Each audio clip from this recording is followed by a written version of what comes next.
সিলেটের গোয়াইনঘাট উপজেলার ভারতের সীমান্তবর্তী একটি পর্যটন স্থল জাফলং। এটি সিলেট শহর থেকে ৬২ কিলোমিটার উত্তর পূর্ব দিকে ভারতের মেঘালয় সীমান্ত ঘেঁষে খাসিয়া জৈন্তা পাহাড়ের পাদদেশে অবস্থিত। এখানে পাহাড় আর নদীর অপূর্ব সম্মিলন বলে এই এলাকা বাংলাদেশের অন্যতম একটি পর্যটন স্থল হিসেবে পরিচিত। পর্যটকদের জন্য বসেছে অস্থায়ী সব দোকানপাট। সূর্যের তাপ কমার সাথে সাথে জাফলংয়ে পর্যটকদের ভিড় বাড়তে থাকে। এর বিপরীত দিকে ভারতের ডাউকি অঞ্চল। ডাউকি অঞ্চলের পাহাড় থেকে ডাউকি নদী এই জাফলং দিয়ে বাংলাদেশে প্রবেশ করেছে। বাংলাদেশে ৪ ধরনের কঠিন শিলা পাওয়া যায়। তার মাঝে জাফলংয়ে পাওয়া যায় কঠিন শিলার নুড়ি।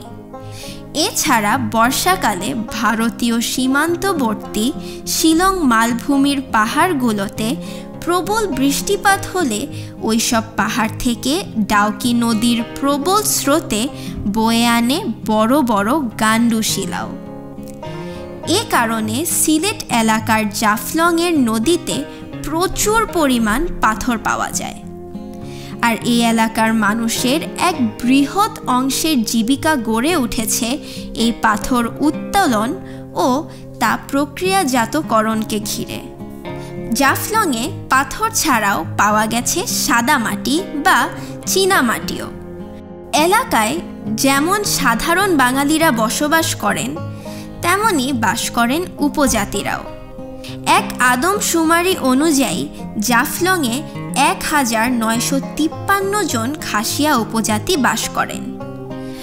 আর জাফলংয়ে মাঝে মাঝেই দেখা যায় বিভিন্ন টেলিভিশন তাদের অনুষ্ঠানের নির্মাণের জন্য শুটিং করে থাকেন।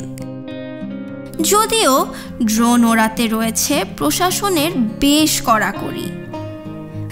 বন্ধুরা, সময় করে তোমরাও কিন্তু ঘুরে আসবে সিলেটের অপূর্ব পর্যটন স্থান জাফলং।